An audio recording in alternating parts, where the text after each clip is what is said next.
Hello everybody, welcome back for another video.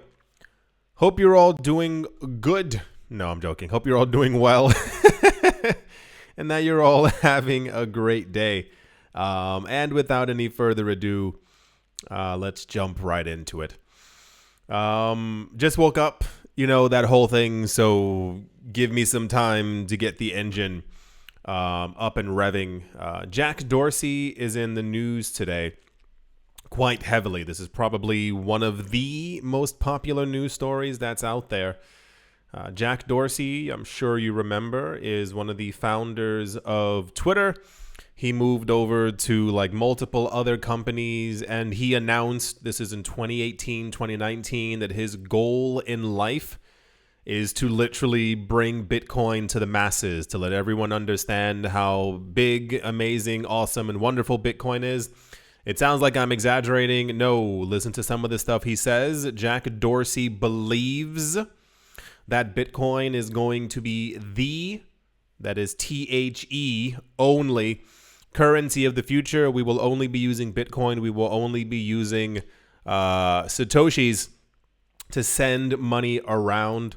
I've mentioned several other times in a very weird, odd sequence of events. All of these people are coming to the exact same number, and I don't know if it's just coincidence or what is actually happening. Normally, whenever people are talking about the future of an asset or the future, especially of Bitcoin and or Bitcoin's price, we tend to see a generalized wide range of different numbers actually set up there, but for some reason, continuously everyone's getting the exact same numbers at the exact same time. Twitter co-founder Jack Dorsey is predicting that the price of Bitcoin could hit at least $1 million per coin by the year 2030. We just had news about a day or two ago that Cathie Wood said the exact same. Well, actually, hers was a bit more intense. Jack Dorsey here is, in a word, more conservative price-wise. Cathie Wood, for those of you who missed it, said just because of the ETFs within the United States, her prediction was a $1.5 million Bitcoin in 2030.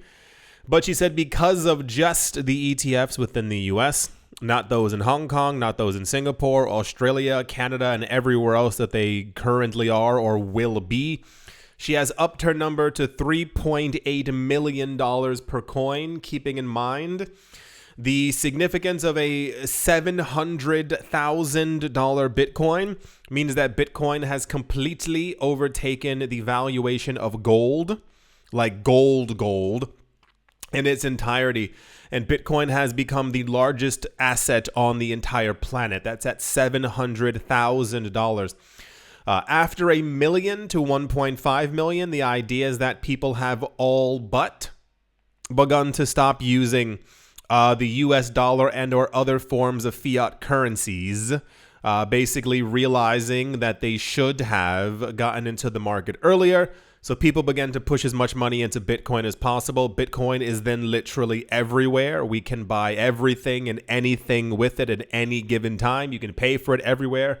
Everyone has adopted the Lightning Network. When you get to a $3, $4, $5 to $10 million Bitcoin, Bitcoin is being used to basically has replaced other currencies and the US dollar in stock trading, and also people have begun to sell off other assets in order to buy Bitcoin to basically continue to appreciate their money. If Bitcoin's value goes up every 4 years, then nobody wants to miss the train. That's the idea. I know it sounds a bit intense, but this is where we currently are in history. I've mentioned that before.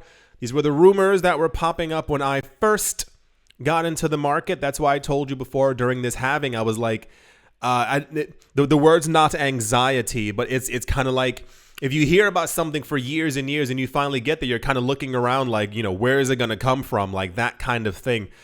2030 to 2032 is meant to be like the next extreme time. And then from 2040 at that point, we're seeing, or we have heard that there would be a $50 million plus Bitcoin, and everything else has fallen in value to Bitcoin. And we are basically only buying and investing in Bitcoin at that point because of its deflationary nature. The value of everything else continues to go down year on year. So people just kind of, that's for those of you who missed it, suggesting that Bitcoin's value may grow even further thereafter. In an interview, he expressed his enthusiasm not just about Bitcoin's potential for price growth, but also highlighted the unique and collaborative nature of its ecosystem, implying that efforts to improve Bitcoin benefit the entire community, thereby increasing its value. Not really too much to dive in here. There's no extra need to reiterate how much he really loves Bitcoin and what he has pledged to do for the entirety of the Bitcoin space. Of course, this is very popular news. It is impossible to have information that someone says that Bitcoin is going to $1 million over the course of the next 5.5 years. The really weird part for me continues to be the fact that we keep getting the same numbers from very different people all the time. And that's just, I guess, where we currently are in all of this. So, yeah. The optimism is still, I keep mentioning it every single video just to throw it out there so everyone really understands what's going on. Any price swings that we've been getting have also been matched quite heavily with whale buying news. So it just seems that a lot of times, especially recently, we have more or less just been back in an accumulation level or accumulation trend. And the saddest, as always, part is the people who are actually leaving the market, who are selling, are the people who are brand new to the market. Like it's constant. It happens every single cycle, and it's going to probably happen again. So yeah, that's once again the prediction of a $1 million Bitcoin in the next 5.5 years. The changes that would mean to the world and to finance and to people's personal wealth levels is quite staggering. And yeah, let's move on. So this is actually great, and I wish other people still did this, but I have a feeling that the entire discussion of it happening is basically gone at this point. Binance, the world's largest crypto exchange, has disclosed reserve numbers across the top 5 digital assets by market cap, despite a slump in prices over the past month. Well, they're not going to not show it because prices went down. Some of the people who write these articles, man, I look at them sometimes and I'm like, okay. So if you remember back in, I think it's already been 2 years, which is insane to think about, when the entire FTX collapse was happening within the cryptocurrency space. Part of the reasoning that people said they collapsed is because they didn't have proof of their funds, which also later on was actually a lie for those of you who don't remember. Quick story. We were told that FTX basically was going bankrupt or didn't have the money that they said that they had because of their working with Alameda and working with Genesis and yada yada. And then we heard, and this did not make popular news, the news was that FTX's funds had been completely stopped and frozen by the Bahamas version of the SEC upon seeing that something was amiss, something was awry. And then we started getting news that they didn't have enough money to pay their customers back. Then we even heard from Sam Bankman, who was like, no, we have the money, we just can't access it because all of our funds are frozen. There was also recently news, and I mean like 3 days ago, I didn't make it in, it didn't make it into any video because it's like, sure, why not? I knew this part already. We heard apparently that people who are owed money by FTX will either be receiving 100 to 150% of the money that they lost. So the money was always there, like I always said. What happened is over the course of people not paying attention to the news and just looking for a scapegoat, is that crypto exchanges began to try, wink, to be more transparent and announce, well, FTX did it wrong, so therefore we're going to do it right.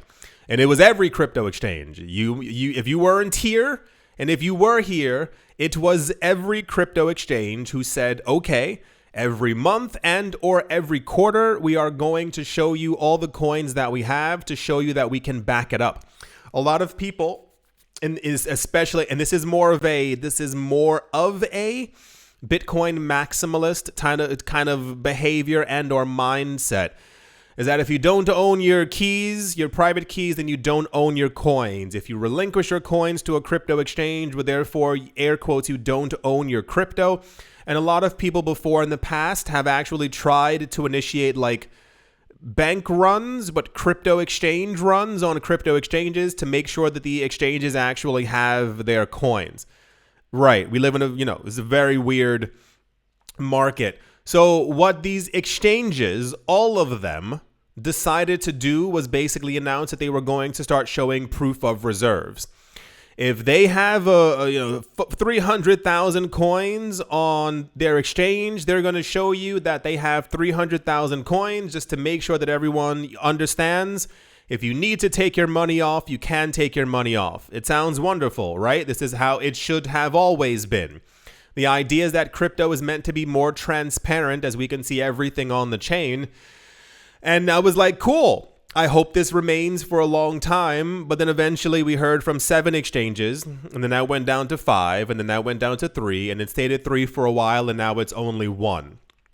This is why I keep tipping my hat in Binance's direction, because no matter how much hate that they actually get, they're still incredibly the only, and I say that nicely, the mostest only transparent crypto exchange that's actually out there. This is actually their 18th, 18th proof of reserves, while every other crypto exchange has stopped telling us this information. So essentially, we do not know how much the other crypto exchanges are actually holding because they're not releasing that information anymore. The Binance Proof of Reserve report, TED, an excess backing of at least 104% for Bitcoin, Ethereum, Tether, Binance Coin, and Solana. They said, and I quote, "When we say proof of reserves, we are specifically referring to those assets that we hold in custody for users. This means that we are showing evidence and proof that Binance has funds that covers all of our users' assets one-to-one as well as some reserves. The 104% basically means if everyone took their money off of the exchange, 100% of it would be available, and should something happen, they have an extra 4% of all of these coins just to make up for any additional potential losses or whatever that there actually could be." So maybe not the most exciting news, but I would love if we had, again, more stuff like this from other crypto exchanges. It is constantly just Binance that's doing this, and also Tether, because Tether is basically forced to do this because of the constant mudslinging that's being thrown in their direction. So yeah, Binance once again continues to prove how transparent they are. I wish other crypto exchanges would continue to do this as well. And as I mentioned before and will mention again, FTX was not the only crypto exchange that was doing what they were alleged to have done. So it's nice to see that there at least is one crypto exchange out there who's, playing by some nice rules. That's the Binance has all the coins that they say that they have, and all the information is available online as well for those of you who want to see the actual numbers, and you can, of course, find it online. It's published on Twitter and everywhere else for everyone to be able to see. And yeah, let's move on. Also in news, Ripple and XRP Labs has recently joined with Swirled Labs, developer of blockchain Hedera, and the Algorand Foundation to become members of the Decentralized Recovery DEREC Alliance, DEREC.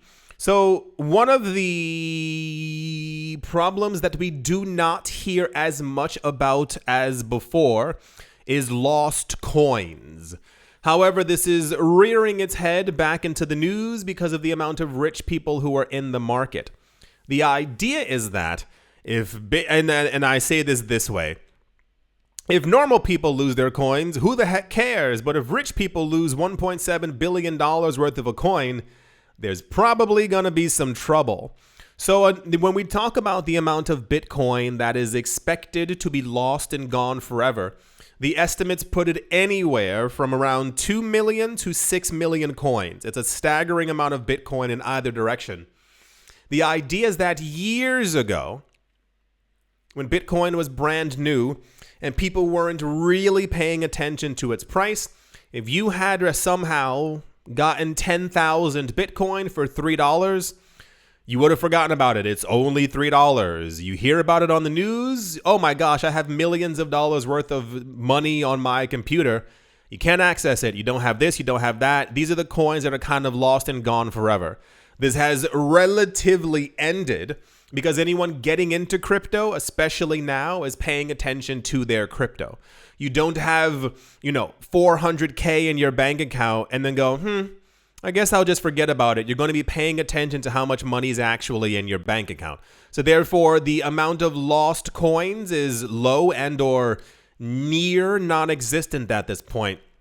But once again, for the richy riches out there are a lot of collaborations being done because not everyone is that great with self-custody. Keep that in mind. Hello, friend, if you are listening. I had a friend who was asking me about cold storage and cold wallets and stuff like that, like Ledger. And I was explaining it's literally not for everyone. And I said this about maybe a year and a half ago or 2 years ago as well in another video. A lot of people have their coins on crypto exchanges. There's nothing wrong with this. It just depends on how much of a maximalist you might be, in that you want no interference from any outside body with your coins. You want to custody and secure your own coins yourself. Keeping them on crypto exchanges isn't bad. It's just more of there's like a light old world crypto stigma around it. If you have your coins, if you have your hard-earned money on a crypto exchange, message them and ask them questions. A lot of times I think people feel embarrassed, especially when it comes to money, to ask questions like, is my money safe? We have a really weird stigma when it comes to money and or a lot of money and or some kind of new money situation where you assume, well, I can't ask because it'll be too embarrassing. No, they are offering a service that you are essentially paying for every time you move your coins around, and they take a cut for it. Send them a message. If you have your coins on a crypto exchange, I don't care where it is, what they are. Hey, are my coins safe? In the event of loss, of a system meltdown, of something going wrong, of someone, taking coins from your website, how will I be reimbursed? Ask them these questions. They're very, very important on the off chance. We live in a very digital world right now. So back to the story at hand. Yeah, they're partnering to have a decentralized recovery kind of thing, because the idea is a lot of people are self-custodying, but these people aren't keeping track of their passwords. Sometimes it's like 12 to 16 word phrases that you need to know or remember or have written down somewhere. Things get lost. You might lose a key. There's all these different kinds of problems.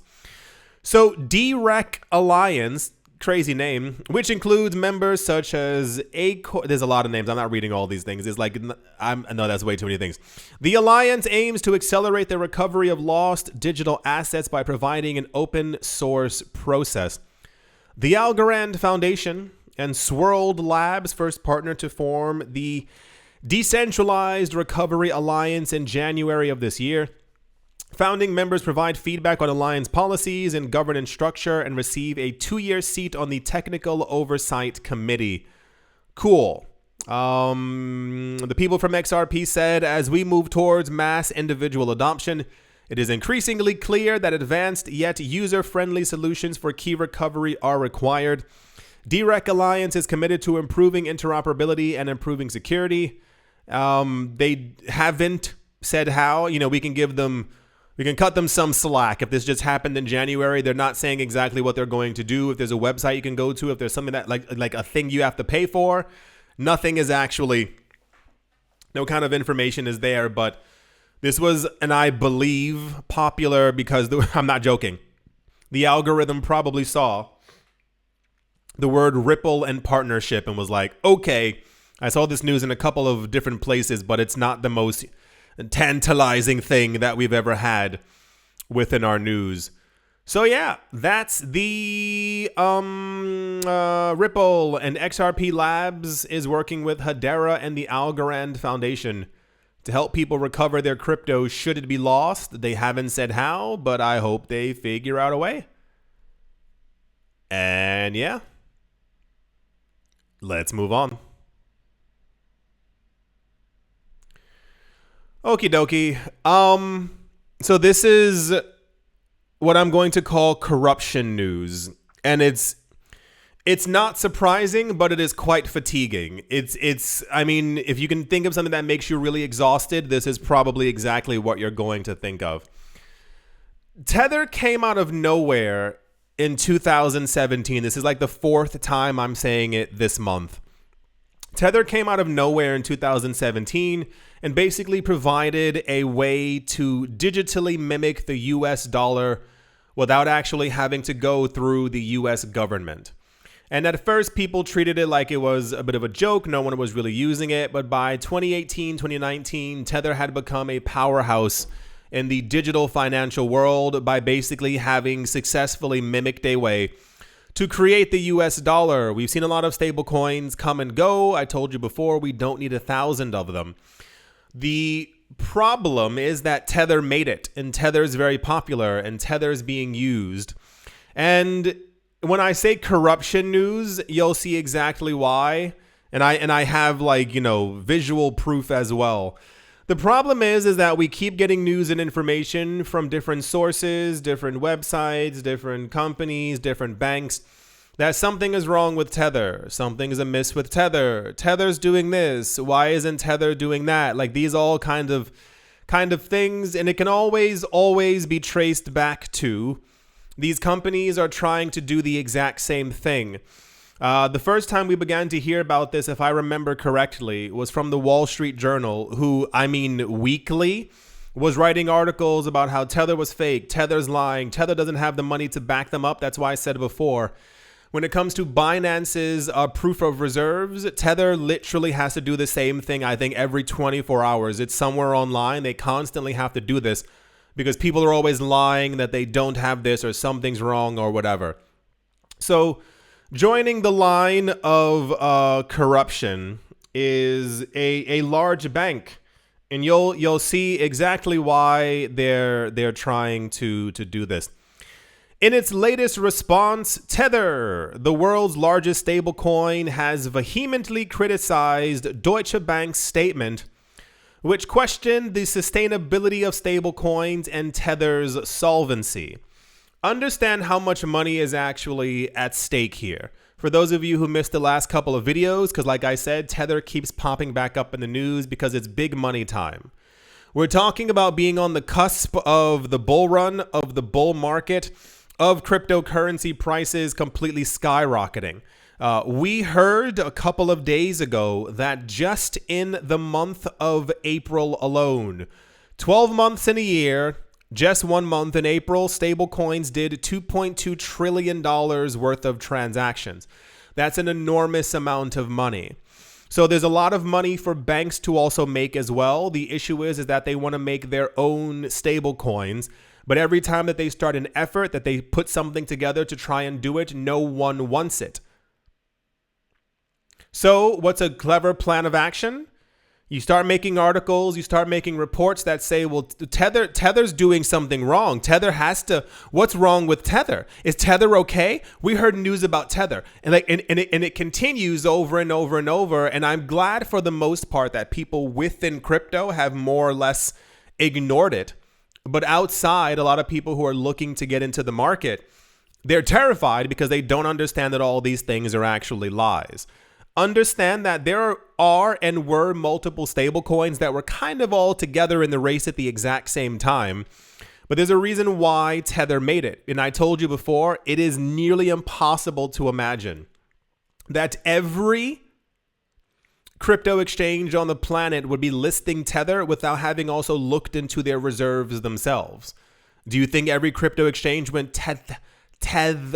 I can't spell it, but let's add it to our website. Or do you think they were like, no, where's the money? Where's this coming from? Can you back up your liquidity? Yeah, see, one of them seems far more believable, right? Deutsche Bank published a research paper that said they studied 334 currency pegs since the year. What? I thought I was reading that wrong. No, that's correct. Deutsche Bank said that they studied 334 currency pegs since the year 1800. Okay. And concluded that only 14% of them are still around.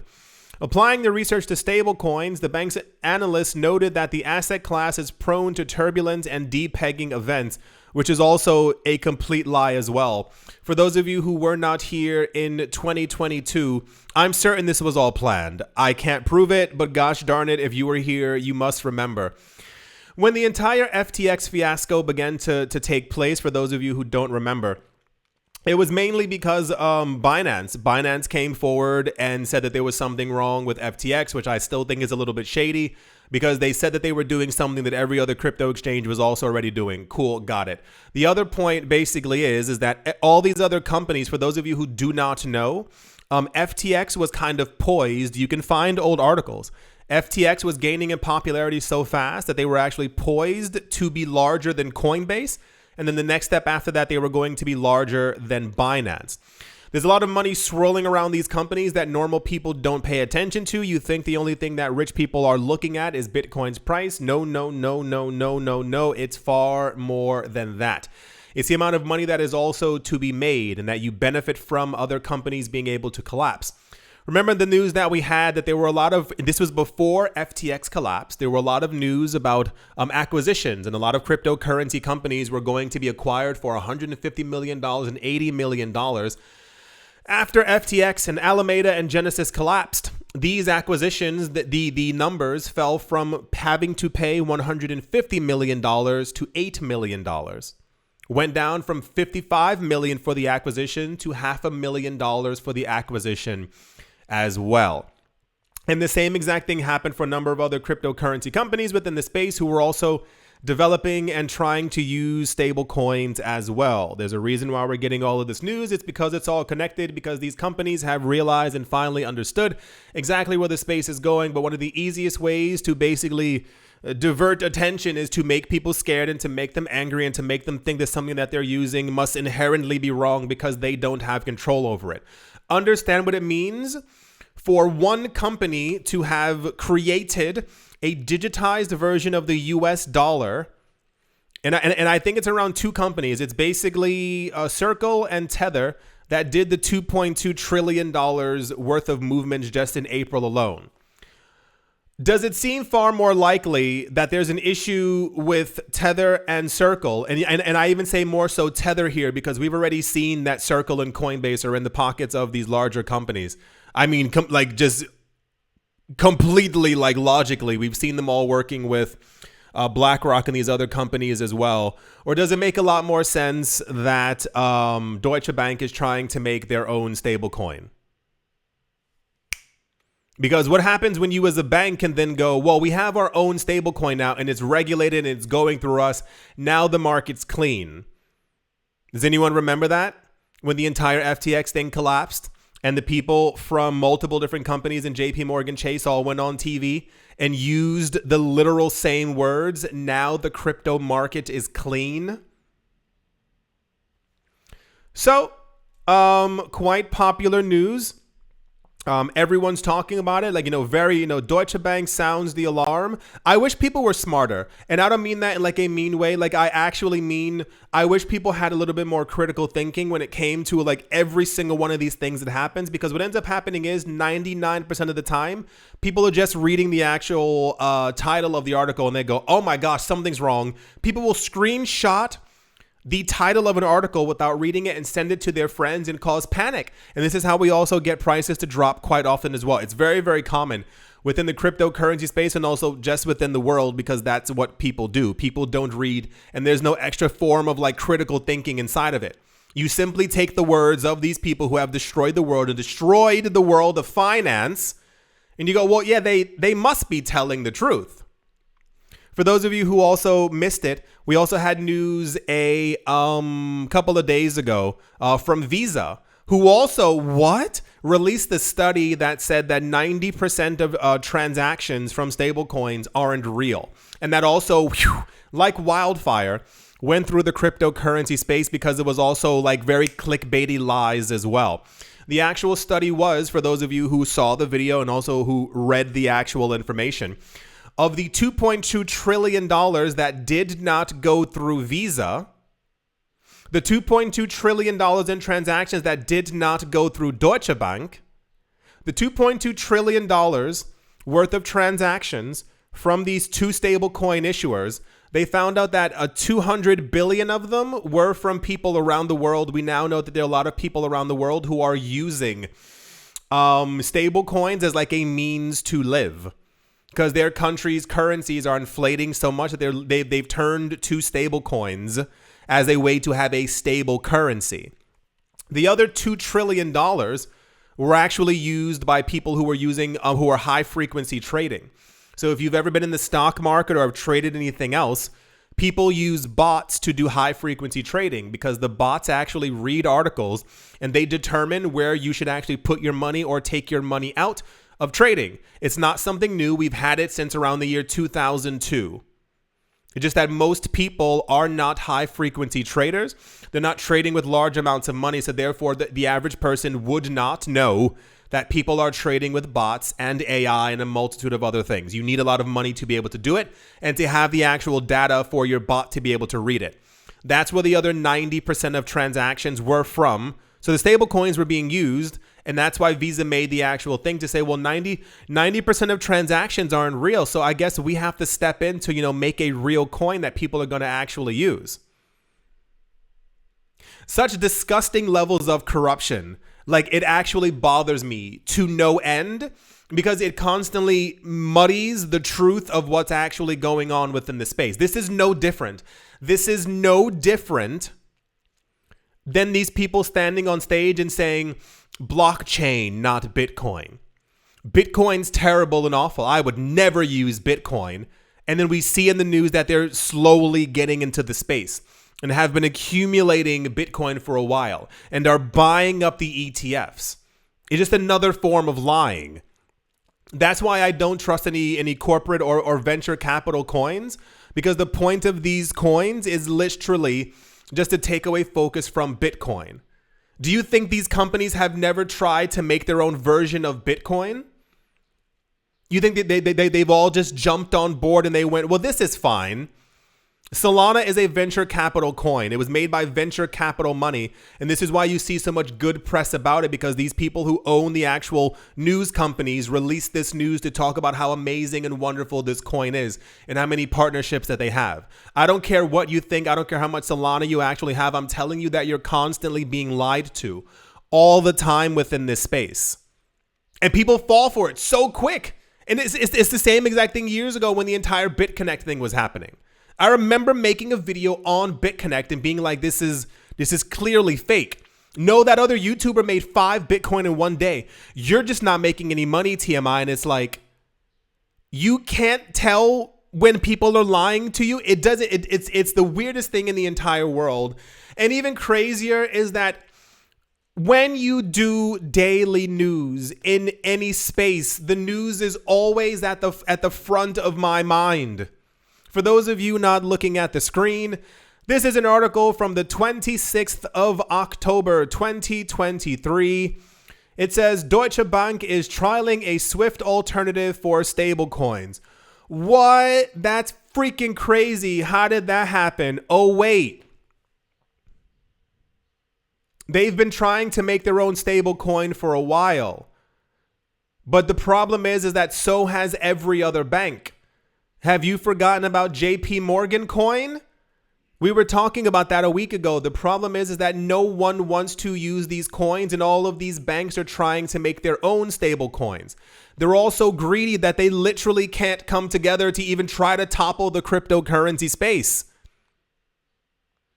They're making their own Stablecoins. Remember I told you, we heard even a year ago that all the countries on the planet now are no longer saying that they want to make a central bank digital currency. They're all trying to make stablecoins. They're literally saying we are working on stablecoin regulation because we are making our own stablecoin.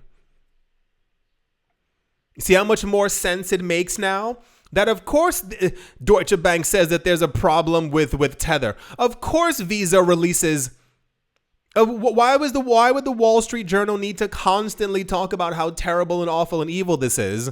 That has gotten to the point where the people from Tether have to literally prove every 24 hours that they have the money that they say. It's absolutely insane. Like, it literally boggles the mind. And then this news ends up coming out and everyone's like, oh my gosh, something must be absolutely wrong with this thing. For those of you not looking at the screen, December 2023, Deutsche Bank forms stablecoin joint venture company. What? That's so surprising. Why would they do that? I can't believe that there's a way that they're actually trying to do that. This is an article, 27th of November, 2023. The Bank of International Settlement urges central banks to move fast on a central bank digital currency as Visa stablecoin looms. It's always the same. Is anyone listening? I feel like I'm echoing to myself.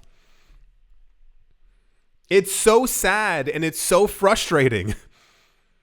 And this is a constant. Anything that comes out that could be remotely good or is literally, and I say that's literally not hurting anyone else, ends up being constantly attacked within the cryptocurrency. It's always the same.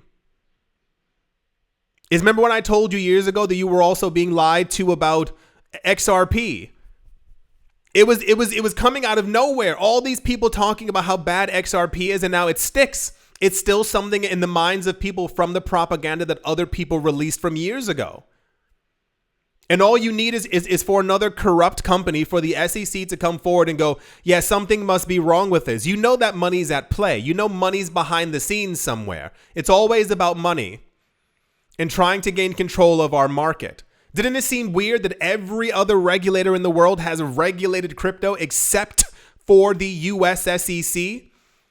That they're going after all these smaller companies who are literally trying to change the world. If you ever get a chance, look at a documentary on monopolies, how they were in the 1800s, early 1900s, and where the world is currently shifting to now. Monopolies in the last 4 years within the United States have begun to be dismantled, torn apart. Because for those of you who don't know, the news in general, the news sources, the newspapers, the websites, they're owned by, I think, 7 different families. 7. Not 7D, not 700, not 7,000 different news publications. They're all owned by the same people. If you get a chance, you can also find a chart on who makes food within the United States.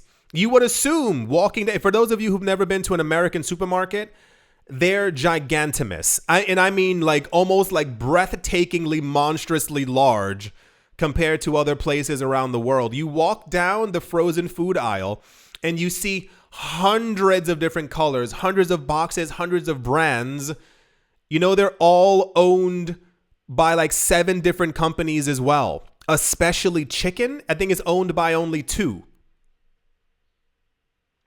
So when you talk about a marketplace, a space that is open, the word decentralized crumbles everything that we currently have right now.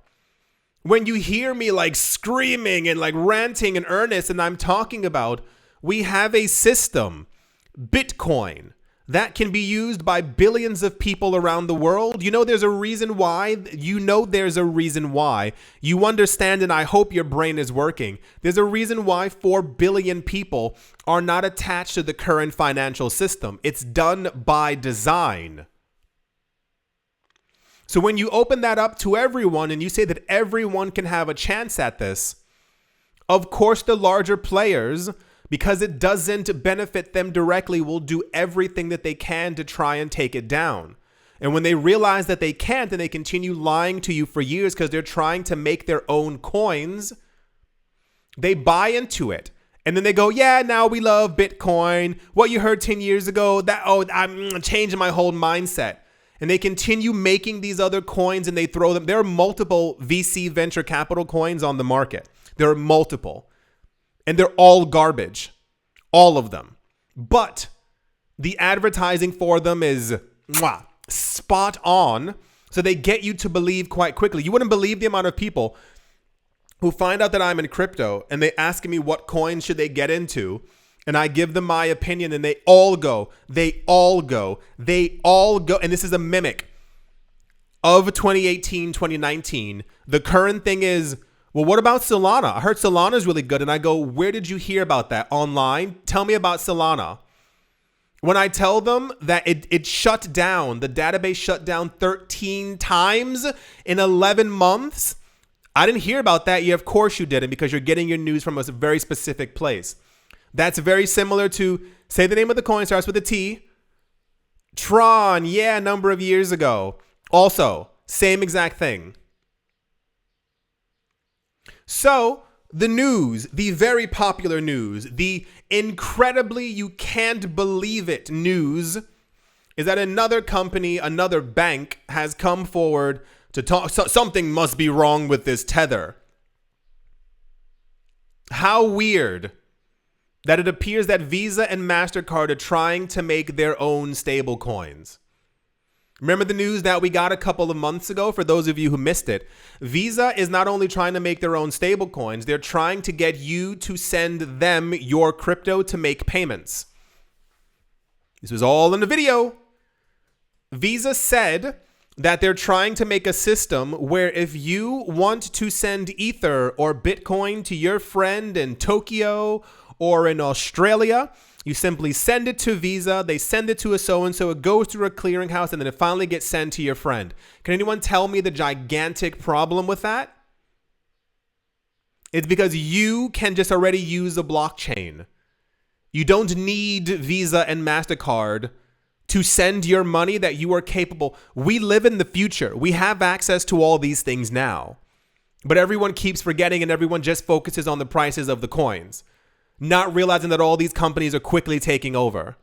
The entire idea of MetaMask in the beginning was literally meant to be a decentralized place where you could deal in Ethereum and ERC20 tokens.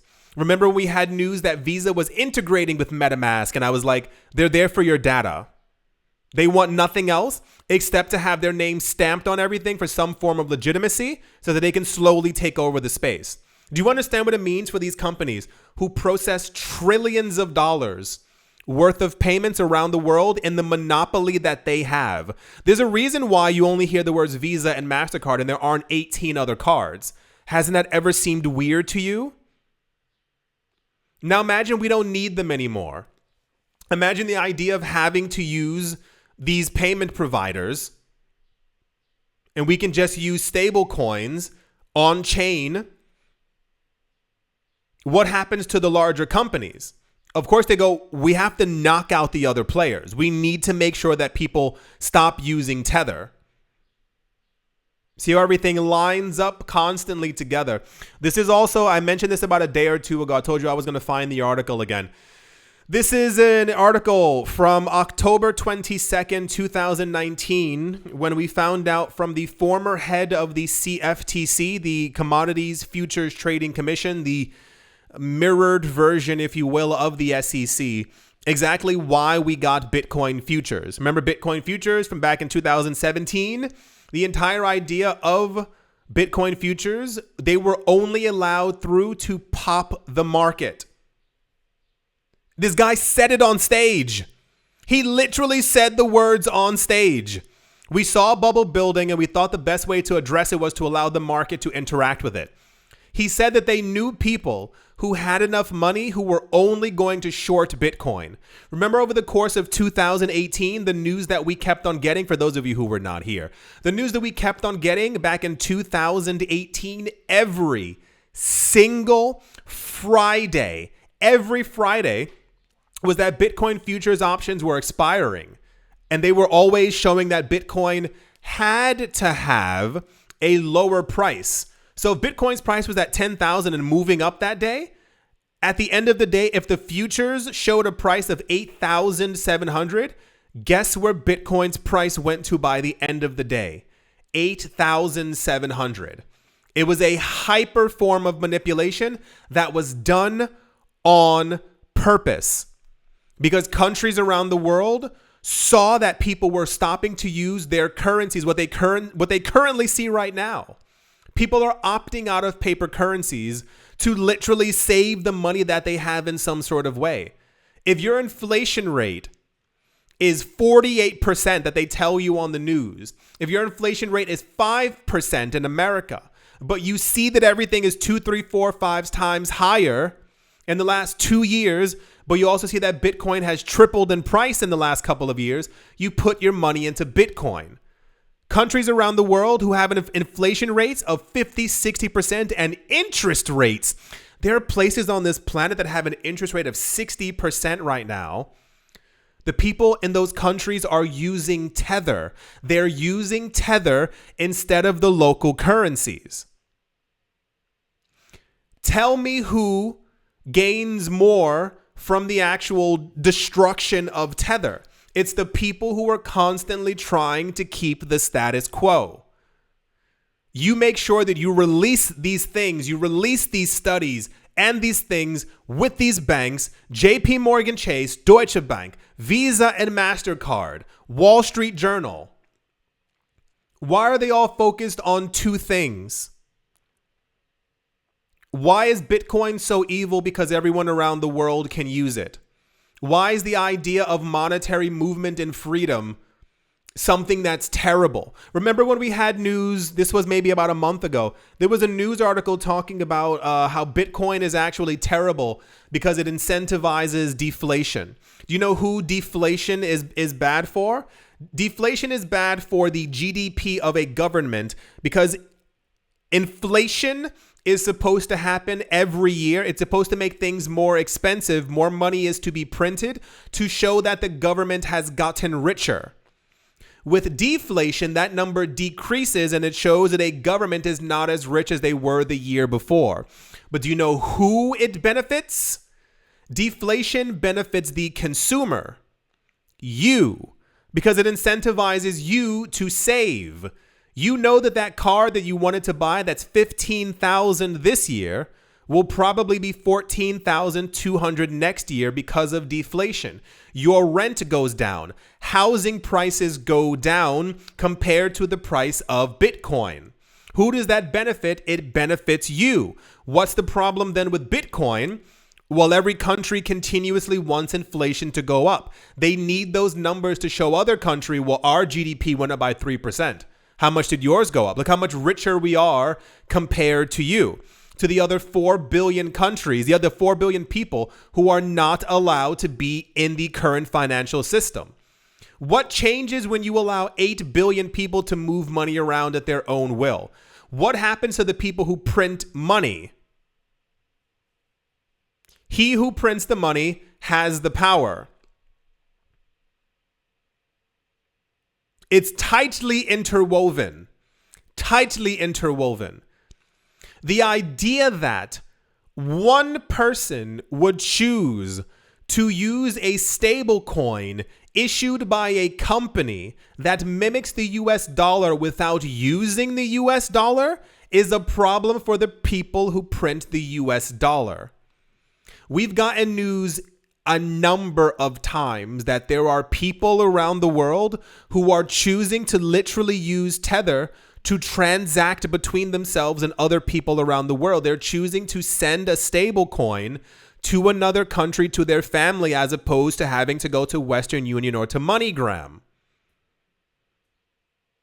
When the old system begins to fall apart and it benefits us and it makes our life easier, you get people who come forward and say, well, we have to pop the bubble. Because apparently people were, from what I've read from the past, is that they were seeing that Bitcoin's price was going to go to $30,000 or $40,000 in 2017. But they said there was already too much faith in the market, so they had to crush it. Because if Bitcoin's price had continued to rise, they said other people around the world, like the cat would have been out of the box or out of the hat or whatever the saying actually is. And too many people would have gotten into the market too fast and essentially left these other currencies behind. When you hear about $1 million Bitcoin, that's the idea. That's why it's so significant that we keep seeing new wallet addresses every single day and more people buying into the market. And when prices go down, more people get into the market because they see the opportunity and they go, okay, I have to buy more because they understand what Bitcoin is. When you live in parts of the world where Bitcoin is just a number on the screen for you and not an actual way to freedom, of course you don't understand it. You can use the US dollar, you can use the euro, you can use the yen. Your assets are in no real danger of, completely collapsing in value or price. But for 4 billion people on the planet, that's the way that it is. Haven't you ever noticed, especially older articles, I think there's 3 or 4 people, 4 people, their entire wealth is the same as 4 billion people on the planet. And there are interviews of them where they're being asked about Bitcoin and they go, I don't like it. I don't care for it. I think it's, I think it's fake. I think it's so and so. What do they have to gain except for everything? What happens if their money becomes worthless or isn't, used as much and their wealth begins to go down? They can't stand on top of you anymore, on top of the mountain and go, well, I'm the king of everything. Always pay attention to what's happening, especially within this space. It's always just about money, just about manipulation. And whenever we look like we're doing well and moving forward, there's always this kind of news. And I'm telling you, for as long as I have this channel, I will do my best to continue to inform all of you as best I can, to find old articles and all these other things, because I know a lot of times when I say stuff, I think people think it's just like literal hot air. They're like, this guy has to be insane. For whatever reason, my memory is pretty good at the moment. And every time we get nonsense, I'm like, no, that's a lie. And I make sure to try and show you either in that video or the next video to be like, remember I just said this? It's always the same. Over and over. We could live in a very different world right now, but the people who control everything want to continue controlling everything. And the problem is that a lot of people are okay with these tyrants running everything. We don't know what it means to have actual, and I don't want to use the word freedom. That's very intense, but you understand. Everything we go through is controlled. Every source of everything. Look up monopoly laws and look up the companies that have been pushed apart over the last 4 years within the US, because it's actually great. We need less monopolies because where we're currently going is literally a mimic of the early 1900s once again. We are moving to the situation where 1 or 2 companies controls everything under the false illusion of a different colored box. Yeah. So the news is that I think you got it. I think that's going to do it for this video. It's so always keep your eyes open, always remain vigilant, always, and I say it in the nicest way, always call out the letters B and S whenever you see it. A lot of times I see wild things on Twitter, the things that people are saying, the beliefs that people have. Call them out on it. I'm so tired of these people thinking that they can just step on other people. No, that's not how this is going to work. That's not what the future is going to be like. It's not going to be in the hands of a small few anymore. This is why I'm always telling people, look at what's going on. Yeah. I do hope that you've all enjoyed. I do hope you all are having a great day, morning, afternoon, evening, wherever you are, wherever the heck you might be. I do hope it's absolutely fantastic. Thank you all once again for watching, listening, liking, commenting, and supporting. And I will most certainly be talking, how funny it says Twitter, it's about Jack Dorsey, be talking to you all soon. See